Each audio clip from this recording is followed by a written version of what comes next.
It wasn't merely a strip of asphalt. It was a ribbon of perfectly laid, freshly sealed blacktop, 400 feet long, winding from the public, pothole-riddled access road up to the modest, well-maintained ranch house that Arthur had inherited from his father. It had cost him $6,000 and 3 weeks of agonizing oversight with the paving crew, but the result was peace. It was his demarcation line, his statement of separation from the chaos of the world. He was 53, recently transitioned to working remotely, and his driveway was a temple of solitude. It had been pristine for exactly 17 days when the first violation occurred. Arthur was on a video conference, his screen a grid of serious, focused faces discussing quarterly projections, when the low, guttural roar of a high-performance engine ripped through the window of his home office. It wasn't the familiar sound of his own sedan or the local postal carrier's worn Jeep. This was aggressive, expensive, and far too fast. He glanced out the window and saw it. A brand new BMW X7, a blinding alpine white behemoth, tearing up the smooth, dark asphalt. It wasn't driving to his house. It was driving through it. The access road, Arthur knew, was a bottleneck every weekday between 7:30 and 8:30 a.m. People trying to get to the highway often backed up, creating a 10-minute delay. Arthur's driveway, which curved around a thick stand of oaks and spit out directly onto a clear side street before the traffic congestion started, offered a perfect illegal solution. The BMW driver, a woman Arthur didn't recognize, though they lived in the same sprawling, loosely defined rural neighborhood, completed the illegal shortcut in under 20 seconds. She sped past his house, tires kicking up a fine spray of gravel where his driveway met the side street, and vanished. And Arthur's mouth went dry. He blinked, the conference call completely forgotten. That 20 seconds of sound felt like an assault. It was the arrogance of it, the absolute disregard for private property, for the $6,000 he had just spent. "Arthur, everything okay?" his boss David asked, pulling him back to the digital room. "Fine, David," Arthur lied, his voice tight. "Just a minor disturbance, a delivery truck." He spent the rest of the morning brooding. When the clock hit 4:30 p.m., he decided to handle it like a reasonable adult. He grabbed a laminated, professionally printed sign he'd had made months ago for the property boundary. "Private driveway. No trespassing. Violators will be prosecuted." He planted the sign at the entrance, securing it firmly in the soil with 2 heavy steel rods. Problem solved, he thought. A simple, clear boundary. The next morning, the roar returned precisely at 7:47 a.m. Arthur was waiting this time, standing on his porch, holding a mug of coffee that had instantly gone cold. The BMW slowed. He felt a surge of hope. But then the driver, clearly seeing the sign, didn't stop. She accelerated. The sign didn't just get ignored. It was used. The BMW's front tire brushed the metal rod, sending the sign spinning like a carnival wheel before it slammed face down into the mud. She didn't brake, didn't swerve, didn't hesitate. It was an act of pure, calculated contempt. Arthur felt a physical shock, not of fear, but of an intense, burning clarity. This wasn't a mistake. It was war. He spent the day installing 3 high-visibility orange traffic cones, weighted with sandbags directly in the center of the driveway entrance, flanking the now-bent "No Trespassing" sign. He also installed a small, unobtrusive security camera aimed directly at the entrance, ensuring he'd have proof.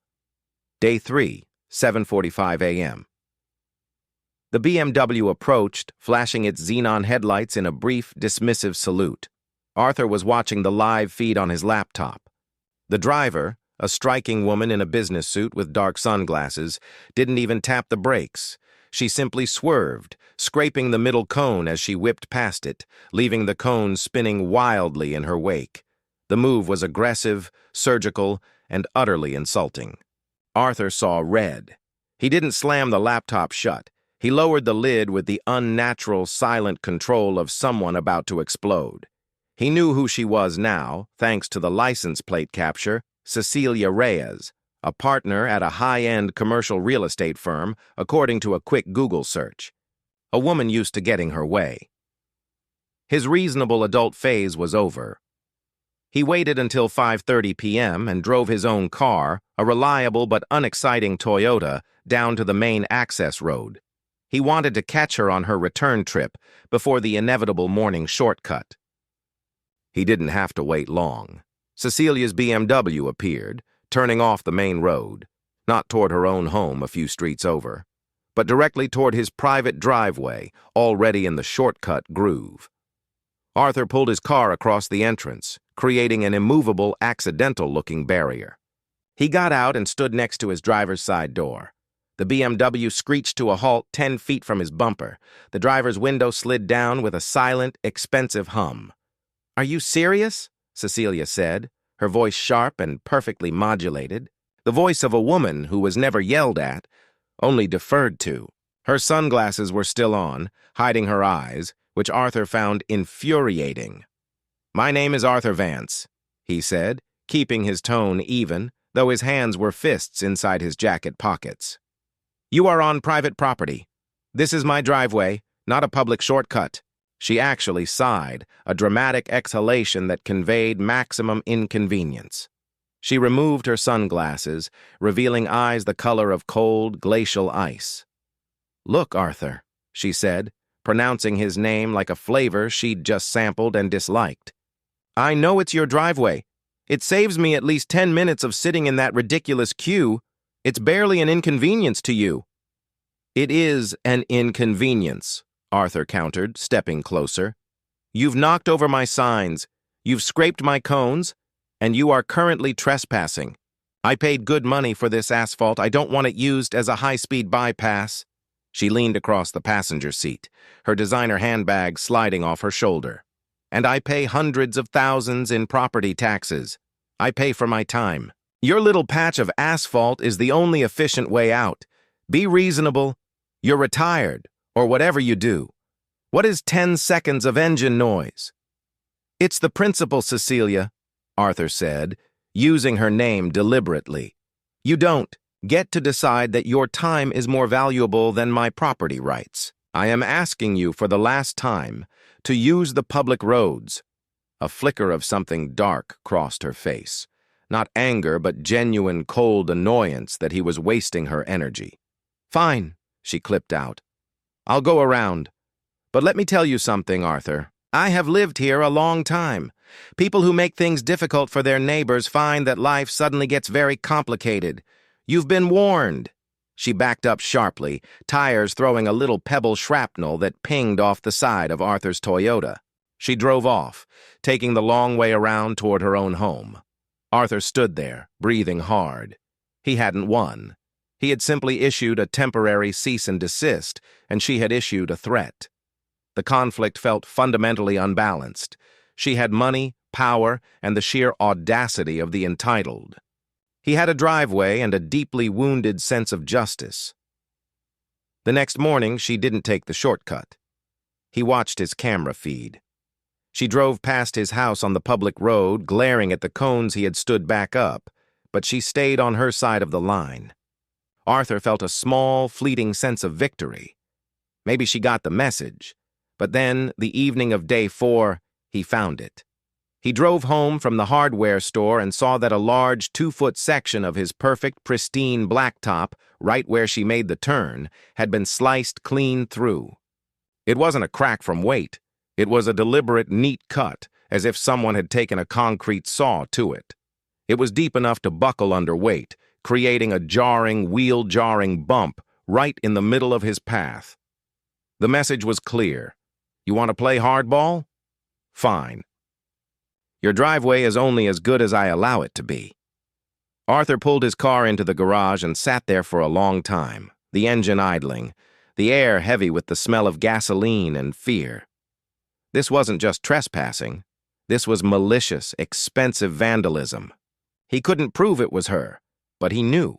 The threat, the timing, the surgical precision. It was her signature. He turned off the car. He went inside, bypassing the phone call to the police, bypassing the quotes for repairs. He knew legal action would take months, maybe years, and would only elevate the conflict to her level, the level of lawyers and paper and expense. He needed something immediate, physical, and irreversible. He walked into his garage, pulling open a drawer where he kept old property sketches.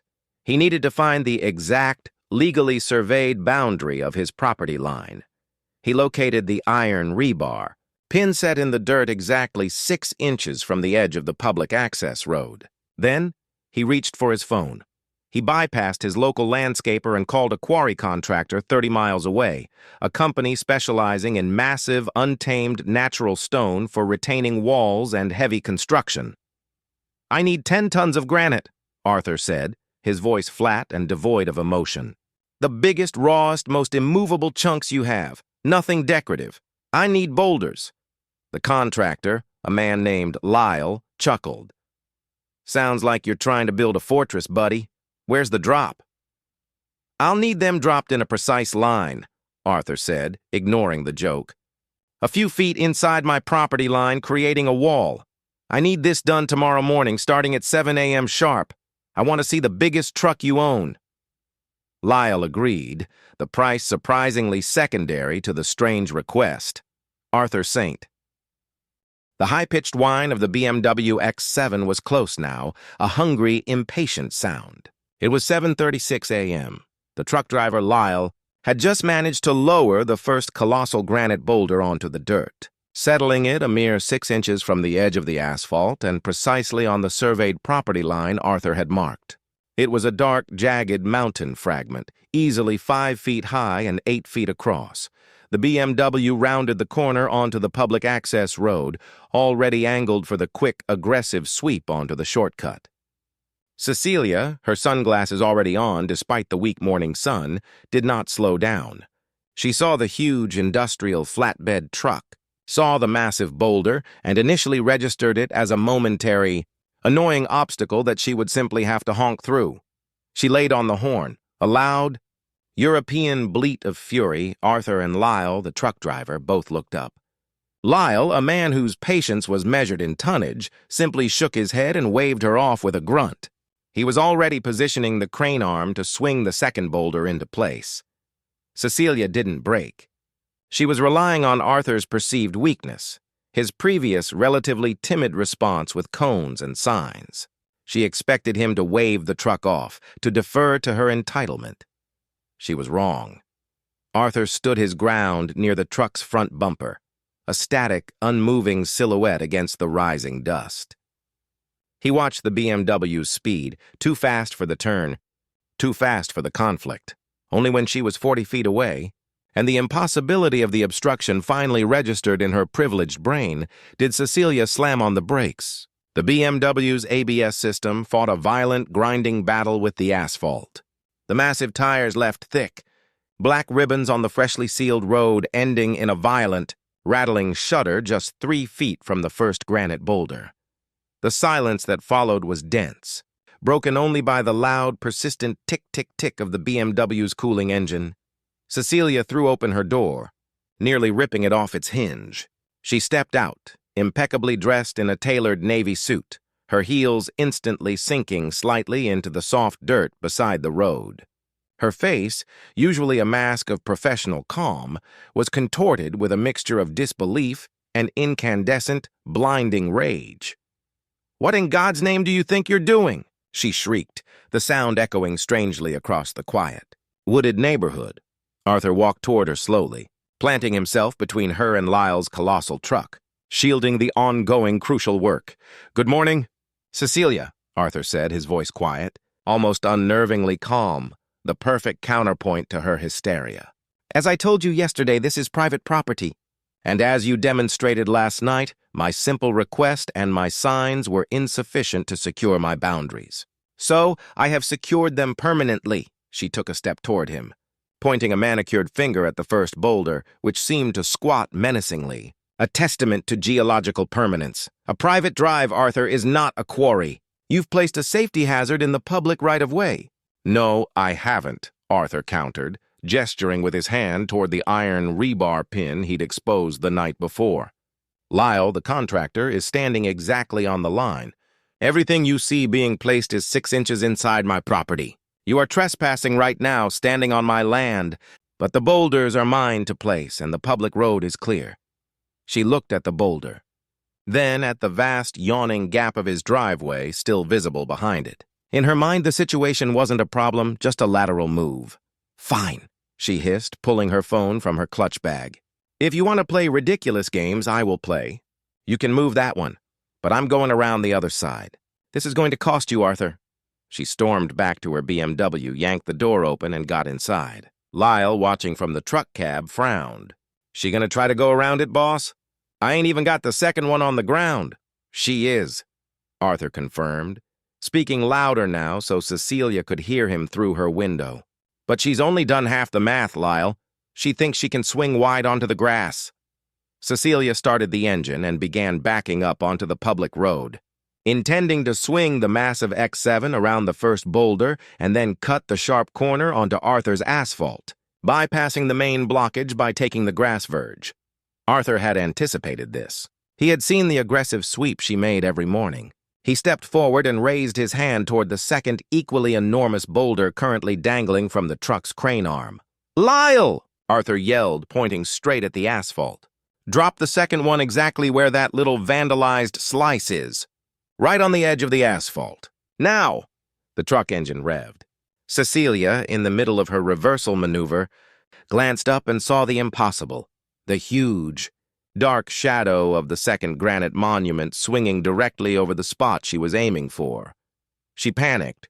Instead of completing the reverse and waiting, her entitlement overriding her sense of safety, she floored it, hoping to beat the descending rock. She shot forward, tires roaring, aiming for the narrow 6-foot gap between the first, stationary boulder and the truck itself, hoping to force her way onto the driveway proper before the second barrier was laid. She made it past the first boulder, scraping her mirror against its rough granite surface with a hideous, grinding crunch. But she was now fully on Arthur's property, her vehicle positioned precariously on the curved, sloping entryway of the driveway. Before she could straighten out and speed up the asphalt ribbon, the second boulder landed with a catastrophic K.A. thum and a shower of dirt and small stones, sealing the entrance behind her. It settled precisely on the edge of the public road, creating a formidable wall. Cecilia was trapped. She was 10 feet onto Arthur's private driveway, her pristine white BMW X7 boxed in by the sheer, unmoving mass of 10,000 pounds of granite, strategically placed exactly on the property line. She was stuck in a perfect, immovable V-shape of stone. She killed the engine. Her hands were shaking on the wheel. She threw the door open a second time and stumbled out, no longer the composed executive, but a woman experiencing total disorienting defeat. You maniac!" she screamed, throwing her phone at the ground, where it bounced harmlessly off the soft dirt. "You ruined my car! You just trapped me! I have an 8:30 deposition. Do you understand the penalty for obstruction?" Arthur walked past his car, moving until he stood directly in front of her BMW, looking down at the mangled passenger mirror hanging by threads of plastic and wire. "The penalty for obstruction, Cecilia," Arthur said, his voice still low and steady, "is determined by whether or not you're trespassing. You are parked illegally on my private property, and given the damage you caused to my asphalt, which is now recorded on camera, I consider your vehicle collateral." Lyle, having finished his main job, climbed out of his truck, chewing a wad of tobacco, looking thoroughly bored by the drama. "Well, boss, that's that. She ain't moving that thing without a whole lot more crane power. I need access to get the other half of the load dropped later, but this looks pretty locked up for now." "It's perfect, Lyle. Thank you," Arthur replied, tossing him a thick wad of cash for his trouble. Cecilia was hyperventilating, her tailored suit no match for the humiliation. She ran to the rear of her car, checking the 6-foot gap between her bumper and the massive second boulder. She ran to the front, confirming that the first boulder made it impossible to maneuver onto the road. She was on a 400-foot stretch of asphalt, facing her own private prison wall, and Arthur was the warden. She turned on him, her glacial eyes finally wet with angry tears. "I will call my firm's attorneys. I will have this entire driveway declared a public nuisance. I will have you fined, sued, and arrested for criminal endangerment." "You can call anyone you like," Arthur said, picking up her phone from the dirt and calmly handing it back to her. "But when you speak to your lawyer, please tell them the following. Your client deliberately drove onto my clearly marked private property, deliberately vandalized it the night before, ignored the industrial vehicle in the process of working, and is now voluntarily blocking my ingress. I have video proof of all of this. I am now filing a police report against you for criminal trespass and felony property damage." The word felony struck her hard. Cecilia was an executive. She lived by reputation and control. She stepped back, finally using her phone. She didn't call the police. She called her leverage. Donnie, I need you now. Get down to Arthur Vance's property line." "Yes, Vance, it's a mess. He's completely barricaded my car." "Yes, a BMW X7. No, he used boulders. Granite boulders. Get here with the legal team and an estimate for unauthorized, malicious placement of a permanent structure." "Yes, I'm stuck." "Do it now, Donnie. This man is done." As she ranted into the phone, her voice shaking with adrenaline, Arthur walked past her, heading up the now-blocked driveway toward his house. "I will be inside." "Cecilia," he called over his shoulder, walking away from the ticking time bomb of her car and her rage. "I'm on an important video conference in 10 minutes. I suggest you stay on my asphalt. If you step onto the grass, that's just more trespass. And if you attempt to leave your vehicle here and abandon it, I will have it legally impounded by a specialized heavy-lift towing service and stored indefinitely, since it is blocking my use of my private property." He didn't look back. He heard her subsequent roar of impotent fury, a sound that was immensely more satisfying than the roar of her engine. 2 weeks had passed since the alpine white BMW X7 became a granite-guarded relic on Arthur Vance's driveway. To the small wooded community, it was now known simply as the Monument. Tour buses didn't come by, but neighbors certainly did, slowing their cars to a crawl, pointing, sometimes honking in a mixture of bewilderment and secret, satisfied delight. Arthur's camera, now aimed wide, captured it all. The sheer audacity of the stone fortress and the expensive shame parked within. The professional calm Arthur had, maintained during the confrontation with Cecilia, was now being tested by the grinding reality of legal war. Cecilia had followed through. Arthur was now the defendant in a civil suit for malicious nuisance, intentional infliction of emotional distress, and unauthorized interference with property. Her legal team, led by Donnie, a slick, relentless attorney from the city, had started with high-volume, aggressive discovery demands, attempting to drown Arthur in paperwork. Arthur sat at his desk, staring at a subpoena demanding all receipts, emails, and text messages related to the purchase of certain geological materials, namely granite boulders. His own lawyer, a local, pragmatic man named Ben, who usually dealt with estate planning, was proving to be a slow-moving, cautious defense. "She's trying to bankrupt you, Arthur," Ben had said on a strained phone call. "The fees alone for this kind of litigation will chew through your savings before we even get to a judge. Can you afford to keep this up?" "Can I afford not to?" Arthur countered, his voice raw. "She took a saw to my property, Ben. She tried to steamroll over my rights. She's demanding I pay her for the damage she caused by driving onto my property in the first place. This isn't about the car anymore. It's about who controls their own life." Arthur had initiated his countersuit. He was demanding compensation for the $6,000 of asphalt damage, $2,000 for the cost of the boulders, which, he argued, were now necessary security features, and a flat $50 per day storage fee for the BMW, retroactively applied from the moment it was trapped. The total was climbing daily, a tiny, satisfying counterstrike against her massive litigation. The psychological warfare was escalating too. One evening, Arthur found his internet cable sliced, a precise, clean cut similar to the one on his asphalt. The next day, he found a note tucked under his windshield wiper. "The court of public opinion hates a hoarder, Arthur. Free the car!" Cecilia was feeling the pressure acutely. Missing that deposition had cost her a major client and earned her a brutal, closed-door reprimand from her senior partners.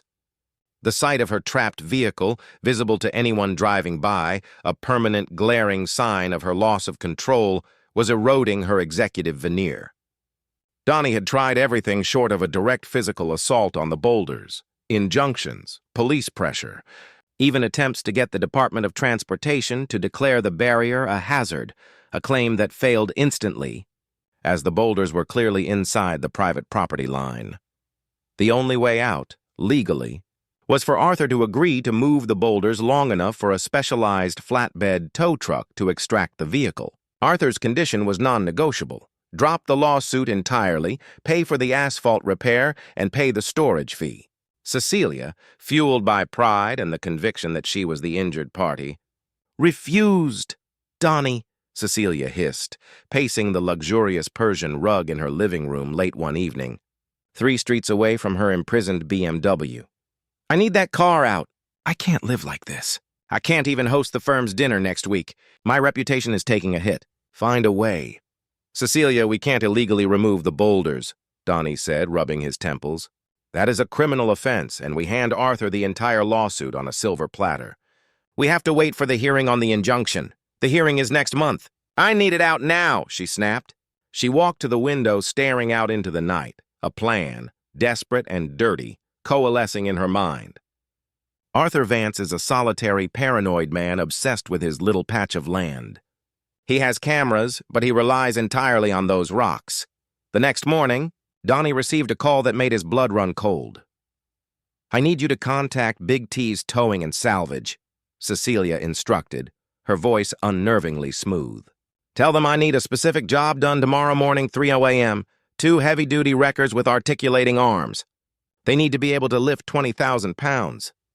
Donnie swallowed hard. "Cecilia, what exactly are you planning?" "I am planning to repossess my own property," she said, her voice turning sharp. "I am not touching Arthur's land or his rocks. The car is legally mine. If I can lift it straight out of his driveway over the Boulders without moving his illegal barriers, then it's not trespass or vandalism. It's a rescue."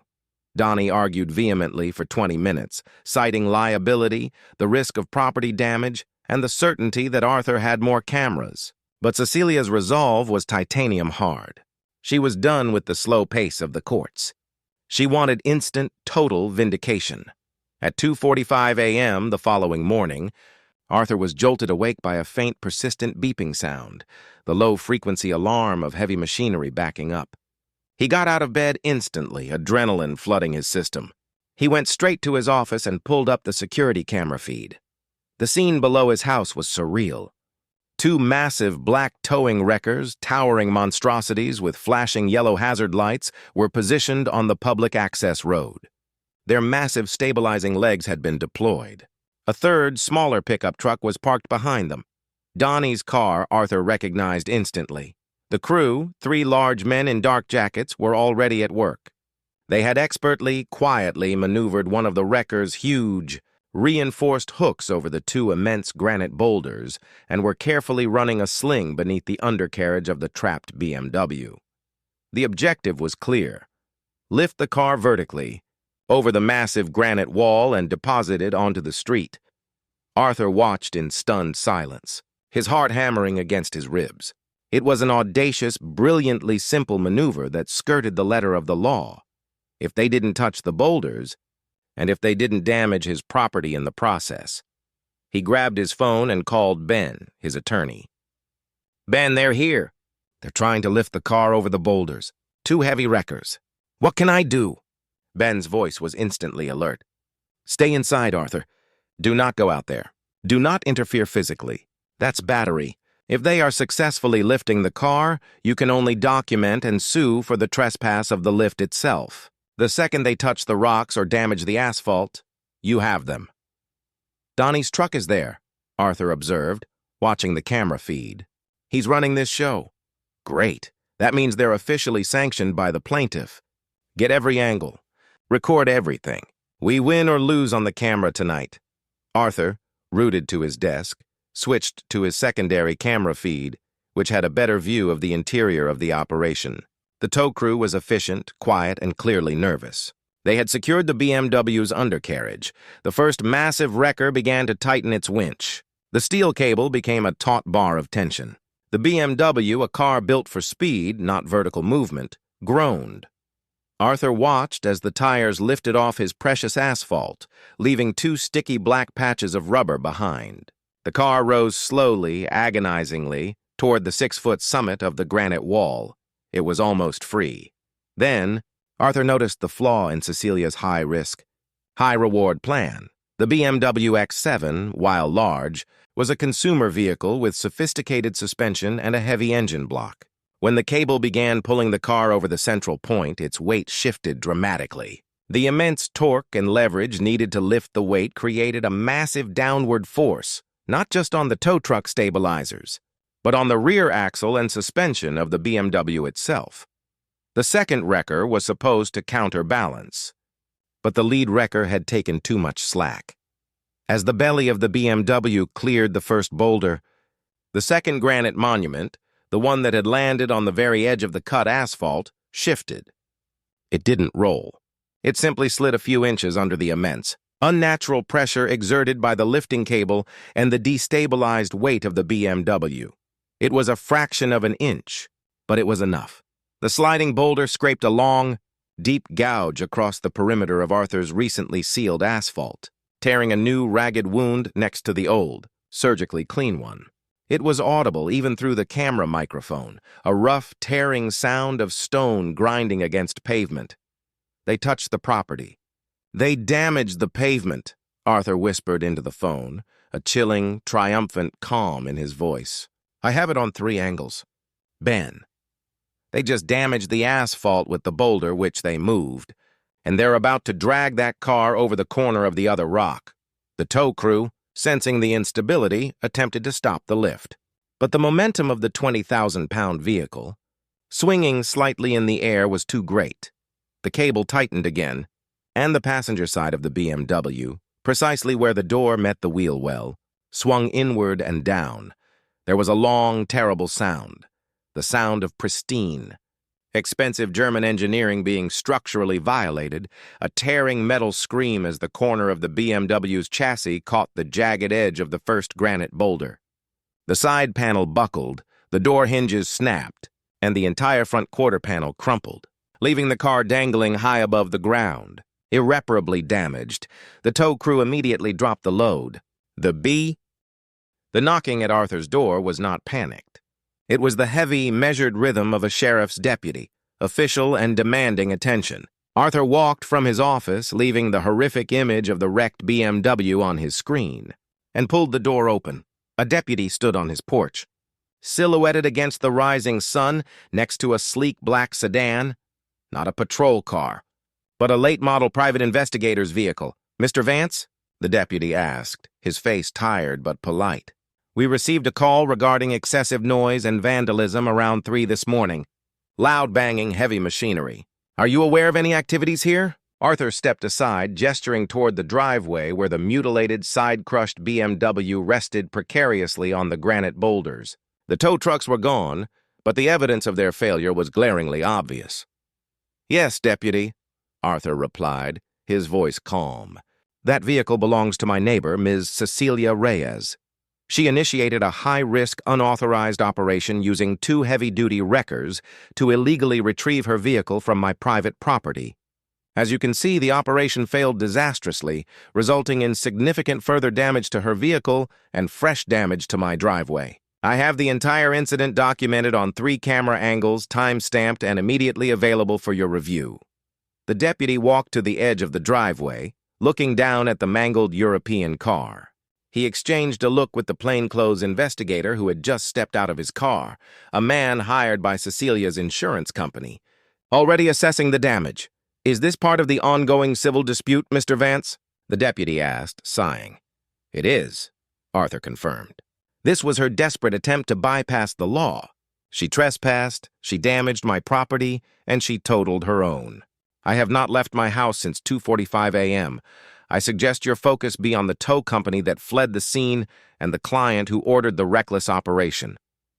The deputy took Arthur's statement, reviewed a few seconds of the chaotic footage, and shook his head. He recognized the mess for what it was, a civil matter with escalating criminal overtones, and he wanted no part of the liability. He confirmed Arthur was within his rights and advised him to pass the footage immediately to his lawyer, Ben. The investigator, however, spent the next hour meticulously photographing the new gouges in the asphalt and the catastrophic damage to the BMW. His face grim, the incident was the final, devastating blow to Cecilia's case. When Arthur and Ben walked into the courtroom 3 weeks later for the injunction hearing, they were prepared for a protracted, grueling fight. Instead, they found Donnie, Cecilia's attorney, looking pale and utterly defeated. Cecilia herself was not present, a telling absence for someone usually radiating high-octane confidence. The hearing lasted less than 90 minutes. Donnie, facing the judge, did not attempt to argue the merits of the original claim. He focused solely on damage mitigation, arguing for the right to safely remove the now-destroyed vehicle. Ben, in his deliberate, unassuming style, presented the evidence. He showed the judge the short 10-second clip of Cecilia slicing the asphalt with a saw, and then the full, chaotic 6-minute video of the illegal tow attempt. He paused the footage at the moment the granite boulder slid, scoring Arthur's asphalt, and at the sickening instant, the BMW's chassis folded over the stone. "Your Honor," Ben stated, his voice ringing with quiet authority, "the plaintiff, Ms. Reyes, claims malicious nuisance. However, the evidence shows a pattern of escalating, willful destruction of private property, culminating in this reckless, unauthorized salvage attempt that caused irreparable damage to both her own property and Mr. Vance's. She sought to undermine the legal process by using brute force and instead created a disaster, which, by the laws of our state, places liability for the resulting damage squarely on her and the agents she hired." The judge, a woman known for her dry wit and absolute impatience with arrogance, leaned forward over the bench. "Counselor Donnie," the judge addressed Cecilia's lawyer, her tone cutting through the air, "your client initiated this action by unlawfully trespassing, exacerbated it by vandalism, and further escalated it by commissioning an unlicensed and destructive salvage operation at 3 in the morning. Mr. Vance's barricade, while unconventional, was a direct and proportional response to continued, willful violation of his private property rights."